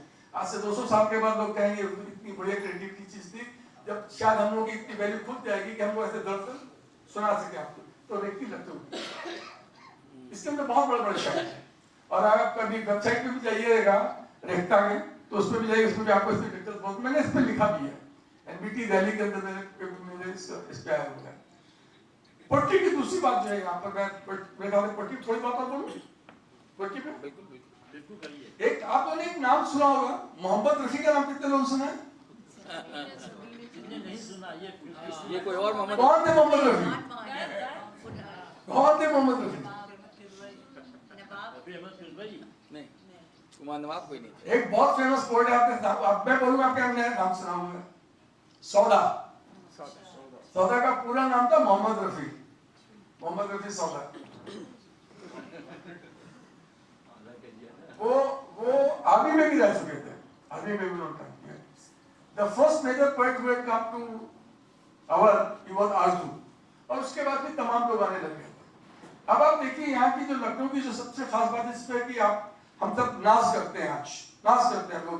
अभी आप बोले, अभी आपने बोला, दोनों लोगों ने बोला कि लखनऊ की जो अगर एक सेंटेंस में कहा जाए, वैसे तो आप कहीं चले जाइए, अपने रीजन की तारीफ दुनिया करती है। अभी आप बुंदेलखंड चले जाइए तो झांसी की रानी की बात होगी, अभी आप ब्रज चले जाइए तो सूरदास की बात होगी, कृष्ण की बात होगी, कहीं चले जाइए, आप पटना चले जाइए तो वो मॉडर्न एम्पायर की बात करना शुरू कर देंगे। पर एक चीज वही हिस्ट्री रिलेवेंट है डॉक्टर साहब, एनी फॉर्म ऑफ एंटरटेनमेंट, मैं मानता हूँ इस बात को और आप भी शायद मेरे साथ एग्री करोगे कि वही इंफॉर्मेशन और वही फॉर्म ऑफ एंटरटेनमेंट रिलेवेंट है which is doing something for the society, which is doing something for the society। गाना बहुत अच्छी चीज है, हम सुनते हैं, क्लासिकल गाना सुनने बहुत मजा आ रहा है, सोसाइटी की एक बहुत अच्छी चीज है, तो सोसाइटी की हम उसको डिग्रेड नहीं कर रहे हैं, डिमीन नहीं कर रहे हैं। बटन लगाए तो अच्छा है कि आप क्लासिकल गाना सुनिए, लेकिन यहाँ जो लखनऊ की जो खास बात है वो यहाँ का सेक्युलर कल्चर। एक सेंटेंस में आज सेक्युलर कल्चर की वजह से ही पूरी दुनिया में you find all over the world, because of the parochial feelings, different communities are fighting with each other, different regions के अंदर झगड़े हो रहे हैं। यहाँ के अंदर जो सेक्युलर कल्चर था वो कैसे हुआ? कोई जादू थोड़ी ना था, लोगों के पास जादू था, मेरे पास है दिया, मैंने पारस पत्थर रगड़ दिया, हो गया सुना, आप लोग नहीं करोगे। इसमें इसका रीजन था, मैंने अभी जो मैं टाइम सेवेंटी लखनऊ बिफोर नवाब मैंने किया उसके बारे में। इसका रीजन ये था कि ये जो आपका एरिया जिसमें आप रहते हैं, अवध एरिया जिसे कहते हैं, ये ऑलरेडी बहुत ओपन एरिया है mentally, I am talking mentally. आपके पास टेक्नोलॉजी आज आप आ गई है, पर आपकी ये चीज जो है ना, ये शुरू हो गई। This is the cradle of three major religions. One, Sanatan तो सब जानते ही हैं, रामचंद्र के लिए कहते हैं जन पैदा हुए, ठीक है। Second is Jainism. Out of 24 Tirthankars, out of 24 Tirthankars 4 और 5 वहां पैदा हुए अवध को अयोध्या में। अब तो अयोध्या के पहले ज्यादा बात होते, और उसके जो आदिनाथ जो पहले थे वो भी वहीं पैदा हुए। और थर्ड जो है आपका, आप अब तो ये भी कह रहे हैं, अभी तक ये माना जाता था कि इनको निर्वाण प्राप्त हुआ है बिहार में, और इनका बिहार में एक जगह है वहां पर इनको महावीर को। पर अभी नया बाबा ने, अभी जो हमारे चीफ साहब ने भी अनाउंसमेंट किया कि वहां पर जो ये है ना आपका स्वास्थ्य के पास 22 किलोमीटर दूर एक जगह है, फाजिल नगर, ये देखिए बोले वो है, हाँ एब्सोल्युटली करूँ, नाम बदल दो उसका, वो कर रहे हैं। मैं था डिबेट इस पे भी था और टीवी पे। तो अभी क्या है कि आप महावीर का भी निर्माण यहाँ हुआ, चलिए मानते हैं, क्योंकि we not come to the controversies, ठीक है। बुद्ध का तो सबको मालूम है, बुद्ध की कर्मभूमि यही थी, अयोध्या से लेके बनारस में पहली बार उन्होंने प्रीच करा। ये इतना यहाँ के लोग, hats off to the people of this, आपको इस बात का गर्व करना चाहिए कि यहाँ के लोग शुरू से, आप देखिए यहीं पर ही जो फिलॉसफी थी चारवाक की, भगवान को मानते ही नहीं था, भगवान को मानते ही नहीं था, है ना, उसको भी एक्सेप्ट किया गया। तो यहाँ पर ऑलरेडी बहुत फर्टाइल, मेंटली फर्टाइल ओपन लोग हुआ करते थे, और उसके ऊपर icing on the cake, hats off to the nawabs of Awadh, वो जब यहाँ पर आए तो एक तो उनको पहली बात ईरान की जो कल्चर है, वो ईरान से आए, ईरान का कल्चर बहुत डेवलप था ऑलरेडी कल्चरली। दूसरी बात जब यहाँ पर आए थे तो थोड़ा मेरे ख्याल से पॉलिटिकल कंपल्शन भी था। It was easy for them to rely on Hindus rather than Shias, क्योंकि शिया सुन्नी के अंदर हमेशा से हमको मालूम है अनफॉर्चुनेटली कुछ ना कुछ पंगे रहते ही रहते, हमेशा से रहे हैं। तो एज अ रिजल्ट उन्होंने, चूंकि वो उन्होंने ये जो एक्सपेरिमेंट करने शुरू कर, ये जो सेक्युलर कल्चर है उनके अनजाने में उनके हाथों से दे स्टार्टेड वीविंग। और लास्ट सेंटेंस में खत्म करूंगा इस बात को पर्टिकुलर, आपको मालूम है आपकी पब्लिक, आप कितना ढोंग करिए, सारे पॉलिटिशियन करते हैं कि वो आसाम में जाएंगे कुछ करेंगे, बंगाल में जाएंगे कुछ करेंगे, गुरुद्वारे में जाएंगे कुछ करेंगे, पब्लिक सब जानती है। आपको एक्सेप्ट तब किया जाएगा जो सब रोटी कपड़ा मकान के बाद सबसे सस्ती चीज इंसान के लिए होती है धर्म। धर्म होती है। और जब दूसरा आदमी आपके धार्मिक जो रिचुअल्स हैं उसको प्रैक्टिस में ले आए तो आप क्या कहेंगे? आप क्या बताएंगे? डॉक्टर साहब ने कहा क्या बताएंगे? यही आगे नौबत ने करा। यहाँ नवाब नसरुद्दीन हैदर का आपने नाम सुना होगा। नवाब नसरुद्दीन हैदर ने यहाँ का छठी की जो प्रैक्टिस होती है, छठी जब बच्चा पैदा होता है उसके छठे दिन उसको इनकॉर्पोरेट किया था। रेयर फैक्ट नहीं है। आदमी आप प्रसंग है, क्वेश्चन नहीं है, लगता है कि ना सोच करा। एक होली दिवाली सभी कर लेते हैं, उसमें बहुत बड़ी बात हुई है। होली तो सबको मालूम है, सबको 2 लाख के दबा में होली के लिए आती थी, सारा अली का पैसे अलग से लॉट करते थे, तो वो आप सबको मालूम है, तो उसके अंदर डिटेल में नहीं जाएंगे। दूसरी बात, यहाँ पर 2 पॉइंट होते थे जो एक आप लोगों ने हलवासा मार्केट सब में देखा है। हलवासा मार्केट सामने एक जगह कहते हैं, एक जगह मकबरा कहते हैं, अक्सर कहते हैं मकबरा, वो सत्तनाबाद इमामबाड़ा है। क्या है? सत्तनाबाद में इमामबाड़ा क्या है? Imambara is the word which is used only in the Indian subcontinent. Imambara, otherwise इसको ईरान वगैरह में बारगाह कहते हैं, कभी कभी हुसैनी भी कह देते हैं। यहाँ पे Imambara is the word coined by combining 2 words, one is from Hindi, the other is from the Arabic. Imam is the Arabic word, बाड़ा is the Hindi word, Imambara, इसे मिलाकर उन्होंने ये बनाया। तो यहाँ वो है सत्तेना, सत्तेन कहते हैं, it's the joint name of Hasan and Hussain. कौन थे हसन हुसैन? हाँ बोलिए कौन? बताइए। हाँ ये देखिए आए आप जैसे बहुत आपने नवाज से बहुत बढ़िया। Thank you. अभी क्या स्थाना साहब ने बताइए, एक बात ताली बजा दीजिए जोरदार, क्या बात है। तो उनके नाम पे ही था सत्ता। अरे जैसे कि आजकल आप देखते होंगे कि ये धर्मगुरु लोग जो होते हैं ना, वो पॉलिटिक्स को बड़ा इन्फ्लुएंस करते हैं ना बहुत ज्यादा। वैसे ही एक जमाना था, उस जमाने में भी ऐसे ही होता था। और जैसे आज के रूलर दब जाते हैं, उस जमाने के रूलर भी धार्मिक लोगों से दबते थे क्योंकि ये भड़का देंगे पब्लिक को। तो ये जमाना था कि यहाँ पर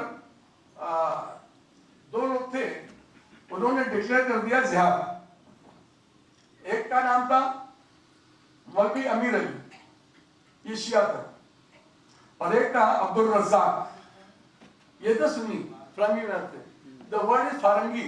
फ्रंगी लोग कहते हैं कि इसको फ्रेंच हॉस्पिटल्स से बनाया था और बाद में ले लिया। तो बेसिकली इसको फारंगी मींस नॉलेज को है बिकॉज यहाँ पे बहुत शिया धर्मगुरुओं का बहुत बड़ा स्कूल था, सेंटर था, ये बहुत बड़ा, मतलब एक इसका नाम था। तो इन दोनों ने क्या करा, इन दोनों ने डिक्लेयर कर दिया कि हम लोग उस समय प्रॉब्लम चल रही थी हनुमानगढ़ी वाली, हनुमानगढ़ी तो भी प्रॉब्लम चल रही थी। तो दे डिसाइडेड कि हम वहां पर जाएंगे, जबरदस्ती उसको कब्जा कर लेंगे इसके ऊपर। इसके लिए उन्होंने क्या करा कि लखनऊ के आसपास जितने भी सैटेलाइट कस्बे थे उनमें जाके जो मदरसे वगैरह थे उसमें जाके लोगों को भड़काना शुरू कर दिया इनकी टीम में जाके। आप देखिए सेकुलर कल्चर कैसे बना। मैं इसकी तारीफ के लिए किस्सा आपको बता रहा हूँ, सेकुलर कल्चर कैसे बनाया ना बने, इसलिए आपको किस्सा बता रहा हूँ। उन्होंने कर दिया और इन्होंने तब तक वाहिद अली शाह करती है, करीब 1855 के आसपास की बात है। तो वाहिद अली तो हार्डकोर सेकुलर पर्सन, मतलब वो तो पूरे 11वें पाते तो पहले सेकुलर तो शुरू से थे, इनके बाद एक्यूमुलेट होकर पूरी स्ट्रेंथ थी। धीमे अपने इनका वजीर था, उसका नाम था अली नकी खान। तो अली नकी खान से बोलेगा ये तो नहीं होगा, ये तो गलत है। अली नकी खान ने कहा भाई कुछ करो। तो अली नकी खान ने क्या करा, आप सबसे आसान काम होता है किसी के रिश्तेदारों को बात करें या समझाओ इसको। तो उसके रिश्तेदारों को लाया गया और उनसे कहा गया भाई बीच में डिफ्यूज करने की क्राइसिस। और उस समय उसको जो अमीर अली को लाया गया था, लखनऊ को लाया गया था, तो मालूम क्या ठहरा था?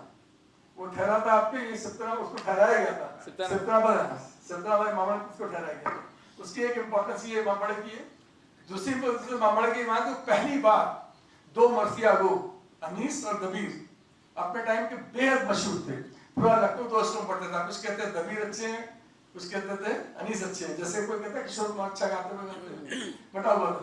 लेकिन दोनों में इतने तहजीब याफ्ता थे कि एक दूसरे की कभी इतनी बुराई कभी नहीं करते थे, बिल्कुल, बस केवल इतना करते थे, एक दूसरे के सामने एक प्लेटफॉर्म सुनाते नहीं थे, लेकिन उन्होंने केवल एक बार नहीं सुनी, एक दूसरे के सामने बैठ के सेम प्लेटफॉर्म सुनाया है। वो वाली अली का शाह कहने से सैयदनाबाद इमाम बारक सुने हैं। वाह, ये इसका बात देख रही है उसकी। और तीसरा तो सबको मालूम है इम्पोर्टेंस, आपको 1940 Cliff Richard, sir Cliff Richard was born in Lucknow. आप वो उसका बचपना पूरा यही गुजरा, यही उसने सीखा। ये आपके उसकी तारीफ है। अब मैं चाहूँ, मेरे को बार बार अंदर से लग रहा है शायद टाइम बहुत हो रहा है, कुछ बोलने के तो अगर आपको कुछ पूछना चाहे तो आप मैं या कहिए, अगर टाइम हो तो मैं बोलूँ। नहीं बहुत बढ़िया, आप please carry on, please continue. क्योंकि मैं अभी आपको फूड के ऊपर थोड़ा बोलूँगा, आपको चलिए थोड़ा सा इसमें शेरवानी पे बात कर लूँ। अच्छा, बिल्कुल बिल्कुल। कोई मेरे को ये फिर बिरयानी पुलाव में बात हो जाएगी। अगर आप लोग कहें तो मैं ये भी बताऊंगा कि कैसे सिटी ऑफ गैस्ट्रोनॉमी डिक्लेयर हुआ है, क्योंकि हर एक का तो पेपर पढ़ा ना, उसके पीछे कहानी क्या है। तो पहली बात में हम आगे तब बता पाएंगे जब कोई हमको यहाँ पर बैठा हुआ आदमी अचकन और शेरवानी में फर्क बताए। अचकन और शेरवानी में क्या फर्क है? अच्छा, लखनऊ का क्या फेमस है पानी में, शेरवानी है कि अचकन? गेस तो सही है आपका। किसने कहा? एक बिल्कुल ठीक बता रही है, बिल्कुल ठीक का। ये हमारे बीच में बहुत ही लोकप्रिय कवित्री बैठी हुई है। और आप बताइए। जहाँ तक मुझे लगता है बिल्कुल ठीक बता रही है। थोड़ा सा ए लाइन होता देखिए, है। लोगों को बहुत बड़ी गलतफहमी है। मैं शेरवानी पहन के आज आने वाला था और आपका इन स्पॉट था, मैंने कहा भैया आप लोग देखोगे शेर एब्सोल्युटली करेक्ट, बिल्कुल इतने बड़े ना नहीं आप ठीक बोल रहे, आप ठीक, अरे आप ज्योति आप एकदम बिल्कुल ठीक बोल रही है। ज्योति के लिए तालियां जोरदार। नहीं ज्योति के लिए। आजकल शेरवानी फर्क है कि शेरवानी जो है वो स्ट्रेट होती है, आजकल यहाँ से थोड़ा सा अंदर घेरा लेती है, और इसका यहाँ से चूड़ी कस जाता है तो नंबर ऑफ बटन बढ़ जाते हैं, नंबर बटन यहाँ के। तो लखनऊ की अक्सर मशहूर हुआ करती है, शेरवानी कभी नहीं थी। इसी तरह लखनऊ में अगर बिरयानी खाएंगे, हमारा हो सकता अच्छी बनती बिरयानी कहीं बन सकती है अच्छी कोई चीज, तो लखनऊ बिरयानी के लिए नहीं जाना चाहता। आप talking fast, it was more known for the pulao बड़ी नफासत की चीज थी। उसके अंदर बहुत माइल्ड मसाले पड़ा करते थे, लेयर डाल के बनाया जाता था, और बिरयानी में काफी मसालेदार हुआ करती थी। बेसिक डिफरेंस है। मैं शेफ नहीं हूँ, मैं शायद और ज्यादा अच्छे से कोई शेफ एक्सप्लेन करेगा इसको। तो ये यहाँ पर फोकस हुआ करता था, ये खाने का हुआ। और आप इसके अलावा आपको म्यूजिक की बात थोड़ी कर लें, म्यूजिक की। आप ये बताइए, लखनऊ में किसी मशहूर, पहले कुछ जल्दी से मैं बता दूं, जो पर्ल थिएटर था ना मेरा पिक्चर, उसके अंदर एक जो फेमस आपके जो म्यूजिक डायरेक्टर नौशाद है ना, जिस जमाने में वो सारी मूवीज आती थी तो वो सारी मूवीज चलती थी, वहां बैठ के वो गाना ढोलक पे बजाते थे। And he was getting 2 rupees per day, एक महीने में 60 रुपए बहुत होते हैं उस जमाने में, मिला करते थे। लखनऊ का मशहूर म्यूजिशियन का नाम आप बताइए, आपको कोई? चलिए मैं बताता हूँ, ये किस्सा आपको जानना चाहिए, बहुत जरूरी किस्सा है।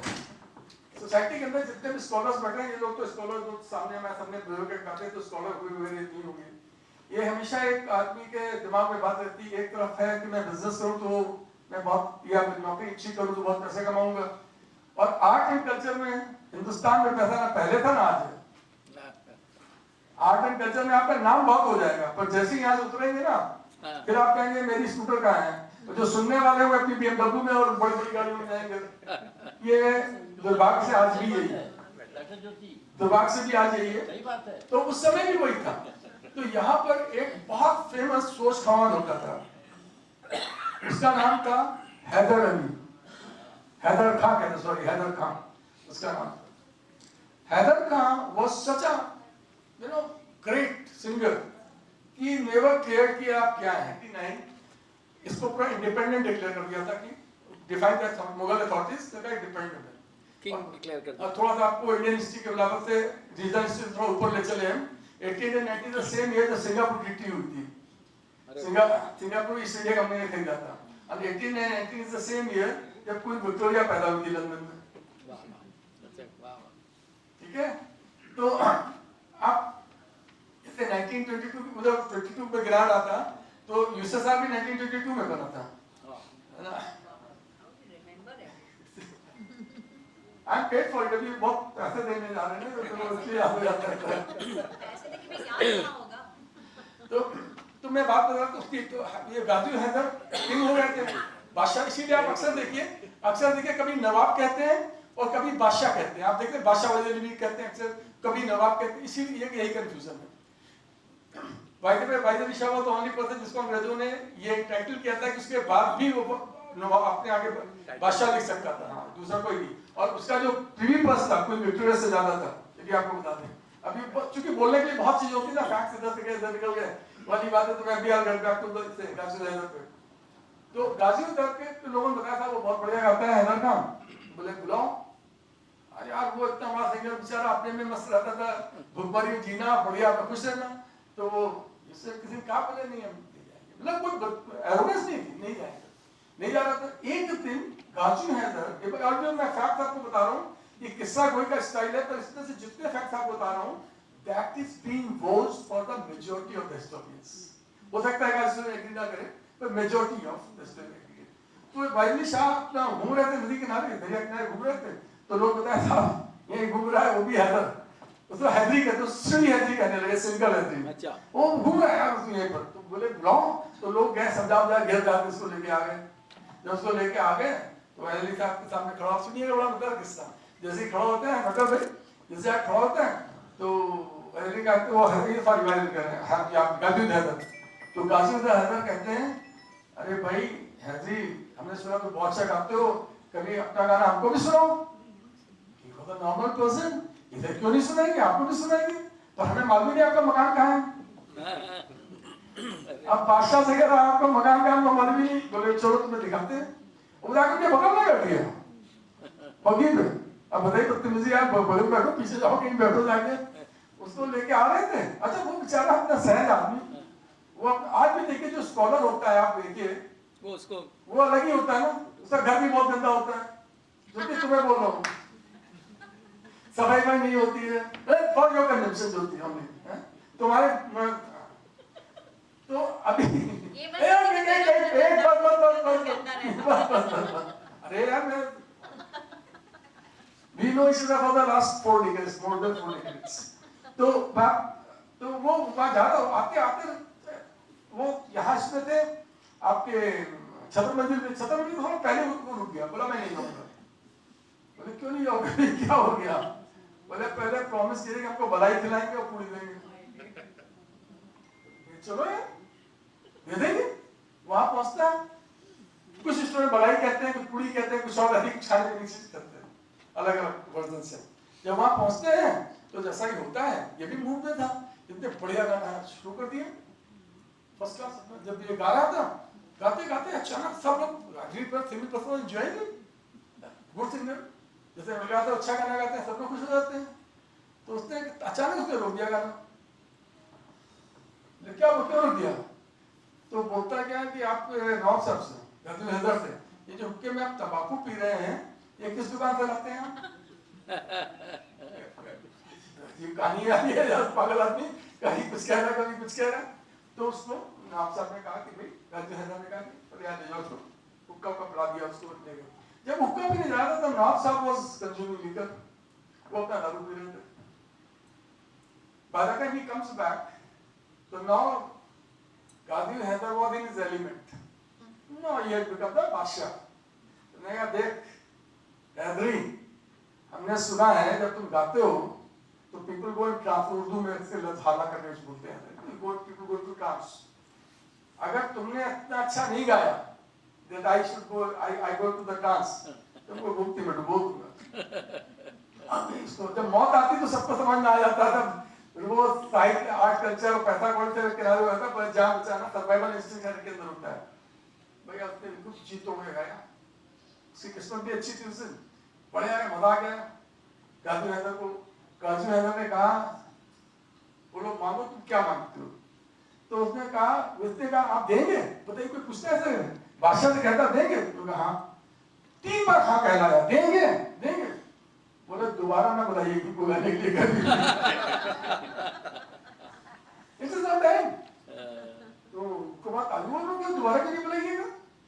बोले इसलिए कि आपका क्या भरोसा, भाई आप हैं, आप अभी मर जाए दूसरा फौरन बादशाह बन जाएगा, अगर हैदरी मर गया तो दूसरा आएगा। जल्दी जल्दी नहीं बना।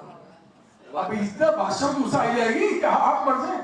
तो बस अगर किसी ने, मैंने थोड़ा पढ़ा है थोड़ा बहुत इसके बारे में, आगामी के बारे में, and by today's value I would carry a good opinion about him, and I am no one to pass a judgement, but उसके बारे में और भी स्टूडेंट ने ऐसे लिखा है। आगा मीर ने एक काम बहुत अच्छा किया, आगा मीर ने उसी वक्त उसको नवाब के सामने हटाया और भगा दिया, वरना पता नहीं क्या सबब मिला नहीं। आगा मीर नहीं, आगा मीर ने बहुत अच्छा काम किया, वो फौरन नवाब के सामने उसको हटाया और हटा दिया। ठीक है, तो ये हो गया, यही उसका शिष्य था, उसका नाम था मीर अली। वो उनसे एक कदम और आगे, सोच कमान का बढ़िया काम था। मीर अली ने क्या करा, मीर अली को सादत अली खान के जमाने में था, तो सादत खान को बहुत बुलवाया, उन्होंने कहना मिला कि मैं नहीं आऊंगा, अगर उनको आना तो मेरे आगे सुनिए। अब ये कोई बात नहीं है। तो पर उसके बाद मालूम थी मीर अली को, मैंने कह दिया मैं लखनऊ में रहूंगा, तो लखनऊ को जाने की तैयारी कर दूँ, मुझे लखनऊ छोड़ तब तो बीच में इंशाअल्लाह मैंने बताया कि 6 नवाब थे, तो उन्होंने बीच पे आ गए, तो उन्होंने पैचअप करा दिया। तो उसके बाद से 200 रुपए महीने की उसकी पेंशन लग गई, और उसके बाद में वो 200 उस जमाने बहुत बढ़िया। तो स्टेट बैंक तो ये इस ढंग के लोग थे। तो लखनऊ की दूसरी खास बात क्या है, लखनऊ की भैरवी भी बहुत फेमस थी। लखनऊ की जो यहाँ पर आपके लखनऊ की भैरवी, और लखनऊ के अंदर जो कठिन राग उतने पॉपुलर नहीं थे, जैसे ध्रुपद वगैरह है, ध्रुपद है, ये लखनऊ के अंदर लाइट म्यूजिक जो होता था वो बहुत पॉपुलर था, और इतना पॉपुलर था कि आम आदमी भी पॉपुलर था। अब मैं आता हूँ एक चीज पे, मैं लास्ट खत्म करूंगा एक चीज के ऊपर आके, कि अक्सर हिस्ट्री में लोग कहते हैं कि कैसे याद कर लेते हैं, कैसे आप ये सब कॉम्प्लिकेशंस कैसे, मतलब ये चीजें, और सबसे बड़ी बात हिस्ट्री में जब भी कुछ बोलिए तो आपको 2-4 लोग बोले बिल्कुल आप गलत बोल रहे हैं, वो आते ही कैसे सोच के बोले कि जो भी बोले गलत बोलेगा। एनीवे, तो हिस्ट्री की मैं बात कर रहा था उसकी आपकी, कि history the kind of history is taught in the confine of 4 walls of classroom, and that especially in India, maybe all over the world, that is boring. The reason is you are taught only political history. वो फलानी battle, फलाना वो आदमी इसने जीत लिया, अपने जीत लिया। History ये तो हर चीज की, अभी मैं आपसे जो बात कर रहा हूँ, अब देखिए मैं हिस्ट्री से आपको जोड़ता हूँ कैसे, इससे आप 1 मिनट जुड़ जाइएगा। आप ये बताइए बकैती आप लोगों ने करी है? करी है भाई? बकैती, बकैती क्या है? बकैती वर्ड कहां से आया आपको? यहाँ पर बाके हुआ करते थे। During the Nobby era, there were kind of people जो कि they were very self-respecting, very honest, they were बाके, और थे उनका भी वही शोधे, न शोधे वर्ड नहीं यूज करेंगे, but they used to flaunt their the muscle parts। लेकिन उनका एक कोट पूरा हुआ करता था कि वो गर्मियों में भी सर्दियों में भी मलमल कुर्ता पहनते थे, I can weather with this weather। जूते भारी वाले पहनते थे, बाल लंबे रखते थे, तो बाके कहलाते थे। भगवती चरण वर्मा जी के 2 बार वो भी वो वही लेगेसी। तो वो बाके जो होते थे, और वो देवर सो ऑनर, उनकी इतनी इज्जत थी कि अगर वो कोई बात उन्होंने जबान से कह दी तो वो वर्ड फाइनल है। यहाँ पे एक के नाम पे, यहाँ पे पुल भी है बाके के नाम पे, चौक के अंदर। उसने क्या करा था, मनी लेंडर के पास गया था, उसने कहा था कि मेरे मुझ का बात है, उसने बॉक्स दिया कि ये मॉर्गेज कर लीजिए, मेरे को दे दिए पैसे। वो जब उसको पैसे बाद में जब मॉर्गेज छुड़ाया उसने, तो खोल तो मुझ का बात था उसके, तो यानी तो बाकी से बकायद बना है। और इसी तरह से एक दूसरा लफ्ज आप लोग यूज करते होंगे, जो पुराने लखनऊ में जरूर जानते होंगे, कुरीच। कुरीच आदमी है यार, समझ ना कौन? कुरीच, कुरीच। अच्छा आप अच्छे स्कूल में पढ़े, आप कहाँ सुनेंगे? आप कुरीच कुरीच वर्ड यूज करते हैं इसके लिए कि आदमी बहुत कहते घिसा हुआ आदमी है, बहुत पुराना आदमी है, बहुत घिसा हुआ आदमी है, इसके यूज है। कुरीच वर्ड यहाँ पर उससे यूज होता था जो यहाँ तीतर बढ़ाए जाते थे। जो तीतर होते थे, तो तीतर भी क्या होता था, तीतर जो फर्स्ट सीजन के अंदर जो होता था, जीतता था सही लड़ाई हाथा भीतर, उसे कहते थे नया, और उसको केस में कर दिया जाता था। सेकंड सीजन में लड़ाई होती थी तो दोबारा का कोई वेटरन होता था उसको कहते थे नौकर, और थर्ड सीजन में भी जो होता था उसको कहते थे police. This is if you connect it, कहते हैं बहुत किस्सा हुआ है। Now is it over? Time आपके बता दीजिए। Very good. Thank you very much. Wonderful. हाँ, anything? Ji. As a student, आप आज के लखनऊ को किस तरह से देखते हैं? Can we give him the mic? Mic बेटा माइक कहाँ है? आज के लखनऊ को किस तरह उधर भिजवा दें। मैं समझता हूँ, मेरी ओपिनियन में समझता हूँ Lucknow is one of the few cities in the world under the sun जिसको कि आज भी उसकी लेगेसी की वजह से पहचाना जाता है, आज भी उसको उसकी हिस्ट्री की वजह से पहचाना जाता है। और हमें जैसे कि अच्छे माँ बाप बड़ी किस्मत से मिलते हैं, अच्छे माँ बाप, अच्छे टीचर, अच्छा देश का वक्त आपको सौभाग्य से मिलता है। वैसे हम समझते हैं लखनऊ वाले बहुत सौभाग्यशाली हैं कि आपको ये वो लेगेसी, सेक्युलर लेगेसी जो मिली है आपको लखनऊ के अंदर, ये आपका बहुत बड़ी चीज है, ये ईश्वर की कृपा है। अरे आप सब आपने पहले कहानी की बात की थी, कहानी जी पहली कहानी की बात की थी आपने जी, उसका नाम बता दीजिए कहानी। रानी केतकी की कहानी। अच्छा, मैं इस पे आपको बता दूं कि ज्यादातर हिस्टोरियन नहीं मानते हैं, पर कुछ हिस्टोरियन 10% फिक्र वो दो चार और कहानियों को बीच में लाते हैं। तो चूंकि हर इशू पे हम पूरी बात नहीं कर सकते, तो मैंने आपको अलग आपने पूछा नहीं तो मैं आपको बता रहा हूँ। उसमें 10-20% स्टोरीज है, दूसरी कहानियों को भी कहने लगते नहीं ये है ऐसा ऐसा है, पर वो तो एक कटोरी फिर तो मैं कहानी कहती पहली कहानी बात करता रह जाऊंगा। तो ये any other question? Ravi ji, you did extremely well. Ravi ji, ji you did extremely well. Hats off to you. नहीं बहुत बढ़िया। आप इन्होंने जो, मैं जल्दी से तबला के बारे में बता दूं और कथक के बारे में जो पूछ रहे हैं। आप लोग एक बात ध्यान रखिएगा कि जब कभी कोई बनास का आदमी आपसे मिल जाए, तो थोड़ा सा अपना कॉलर को ऑफ कर लीजिएगा। जब बनास की बहुत तारीफ कर रहा हूँ ना कोई अपनी बनास का, कोई युवा ऐसे क्या यार मैं समझाऊं फिर से, बोले क्यों? जो बनास का तबला घराना, इसके गुदई महाराज वगैरह सब रह चुके, फेमस तबला वाले के सब एक पूरी सीरीज है। Banas tabla gharana owes a lot to Lucknow tabla gharana. Lucknow का तबला घराना जो था, 6 तबला घराने हुआ करते थे हिंदुस्तान के अंदर। यहाँ पर जो दिल्ली दरबार से 2 आए थे यहाँ पर, एक का बख्शू खान, एक का मोदू खान। 2 भाई थे, 3 भाई थे, तीसरा दूसरी में चला गया था। ये लोग लखनऊ आते हैं और लखनऊ आने के बाद में यहाँ पर तबले की वो परफॉर्मेंस देते हैं, साथ में तालीम। अब यहाँ अच्छी बात कहते हैं, यहाँ के लखनऊ तबले अच्छा बजाने वाले क्यों थे मालूम आपको? रीजन यहाँ चूंकि कथक ऑलरेडी प्रमोटेड था, तो कथक के साथ संगत में वो और हो गया। तो मोदू खान जो था, ही वाज अ वेस्टर्न, और उसकी तबला वो बख्शू खान से बेहतर था और वो तबला बजाता था। इन लोगों ने जो तबला बजाने की स्टाइल इजाद करी थी, उसको कहते थे खुला बाज। अच्छा, खुला बाज में या कुछ लोग पूर्वी कहते थे और कुछ उसको कहते थे आपको ये हथेली बाज।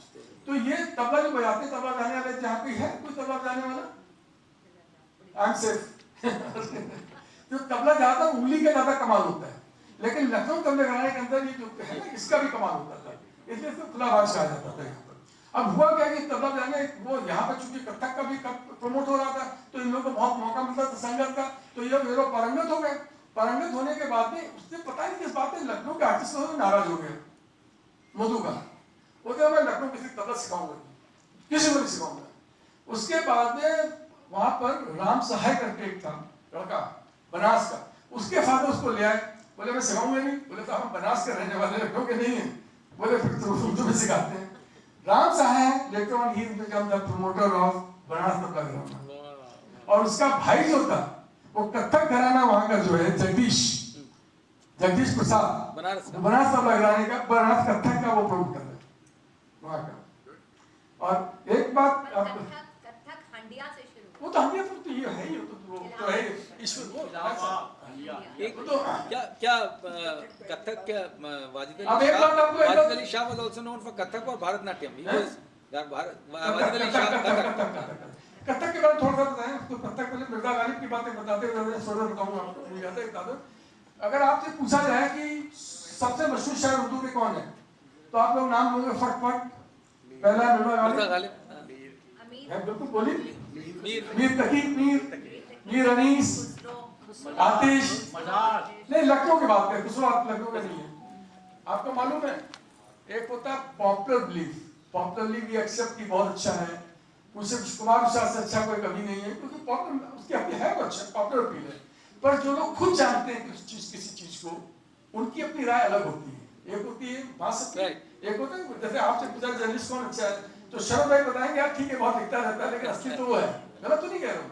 इसी तरह से मृदा गालिब के बारे में ये 4 शायर आपके लिए, इनके बारे के अंदर एक साहब है बहुत स्कॉलर है अपने टाइम के, उनका नाम है मौलाना मोहम्मद अली। क्या नाम है? मौलाना मोहम्मद अली जौहर। वो उनका कहना है, as per him coating him, उनके हिसाब से जो ये है कि उर्दू के 4 शायर हुए हैं, जो 4 भी है 3 भी। एक मीर तकी मीर है, एक मीर अनीश है, और आधे आतिश है और आधे गालिब है। और यही बात उन्होंने भी कही है जो आपके ये हिस्ट्री ऑफ उर्दू लिटरेचर लिखी, मैं इससे दिमाग से नाम जा रहा है मेरे को तो। अच्छा वो नाम तो मेरे याद नहीं आ रहा, मैं कह रहा था मिर्जा कतील नाम था। मैंने मिर्जा गालिब जो थे हमेशा इसको चूंकि लखनऊ में ठीक टीचर, तो मिर्जा कतील की भी बुराई करते थे। Mirza Qatil was the court of Asifuddaula, he was a playwright, he was a poet, all rounded one, and basically he was a Hindu, Haryana का रहने वाला था। और उसका जो नाम था दिलवाली थे, कुछ लोग कहते हैं दिलवाली, उसको दिल में नाम 19-20 करके बोलते हैं, वो वहां का था। एंड ही वाज कन्वर्टेड, और वो ही वाज टू गुड, बहुत ही बढ़िया था। पर इनको दिक्कत थी मिर्जा गालिब को, उस समय पॉलिटिक्स चलती रहती थी ना, तो मिर्जा गालिब मिर्जा कतील को बहुत लुक डाउन करते थे हमेशा के लिए। जी anything?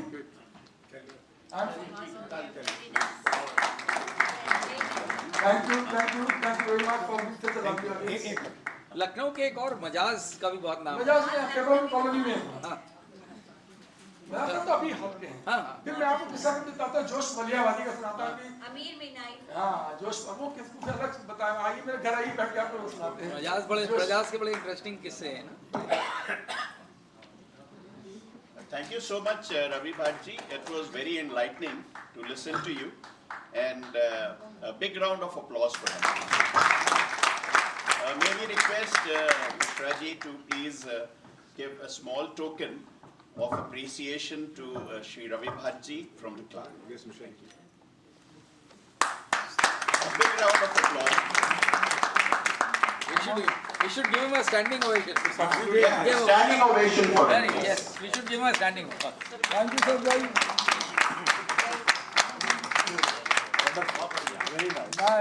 My real honor, this is the real honor. Thank you sir. We now request the Vice Chairman to please give a vote of thanks. Well, ladies and gentlemen, I will not become a battle between you and the drinks and food. But I just would like to only thank everyone. First of all, I apologize for coming late. I didn't realize कि इतने वक्त से start हो जाएगा. This is thanks to Ravi. Ravi, आपकी वजह से लोग इतने वक्त से आ गए, नहीं तो normally इतनी attendance नहीं होती है 6:30 बजे. It's great. And बड़ी खुशी की बात यह है कि रवि हमारे बीच में होते हुए हम लोगों को आज पहली दफा मौका मिला है कि फॉर्मली उनसे उनके हुनर के बारे में समझने के, वो हुनर के जरिए से अपने लखनऊ के बारे में समझने के लिए। It's an honour for the club of Lucknow to have we have all been educated about a lot of things जो हम नहीं जानते थे। Hats off you.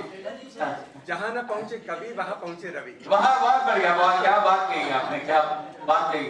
और मैं इत्तेफाक से मैं देख रहा था कि ये एक कोइंसिडेंस कि परसों मेरे पास एक व्हाट्सएप पे किसी ने भेजा एक 1951 की पिक्चर है संसार, जो हमने भी नहीं देखी है, हमने वैसे पुरानी पिक्चरें बहुत देखी। उसमें लखनऊ के बारे में क्या था, you all will be happy to know. With this I just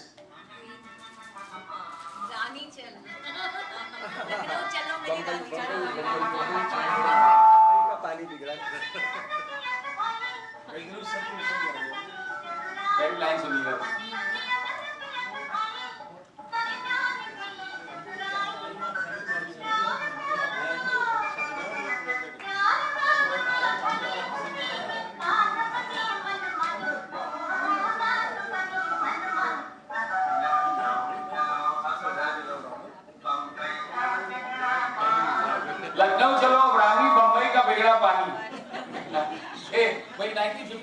picture में, मतलब to be comparing Lucknow Bombay से और फिल्म में आता है तो बड़े कमाल की बात है। तो लखनऊ का अपना अलग खासियत है, खसूसियत है।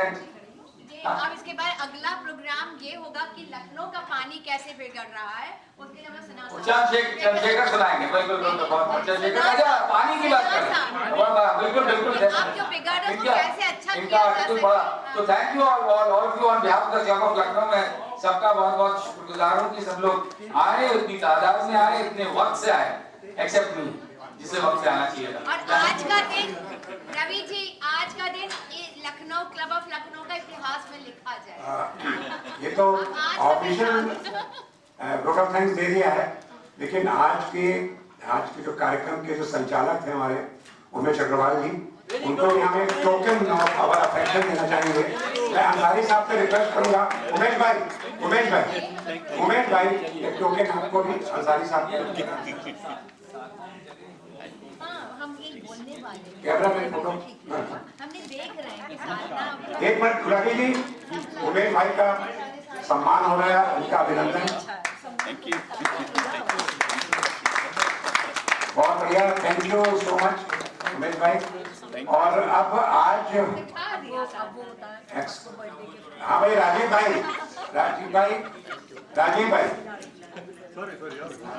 और आज हमारे मेंबर हैं, बहुत सीनियर मेंबर राजीव वर्मा जी, इनका जन्मदिन है आज। और हमारे एक और मेंबर हैं नीरज श्रीवास्तव जी, वो यूएस में बैठे हुए हैं, उनकी भी आज बर्थडे है और उन्होंने स्पेशली फोन करके अपनी शुभकामनाएं दी और ये रिक्वेस्ट करी कि उनको हम लोग यहाँ बैठे बैठे विश करें। तो आइए राजीव वर्मा जी और रेणु जी आइए, आप भी रेणु जी आइए, साधना जी आप इनकी मदद करवाइए। इनकी अच्छी सेहत के लिए आज इस मौके पर केक है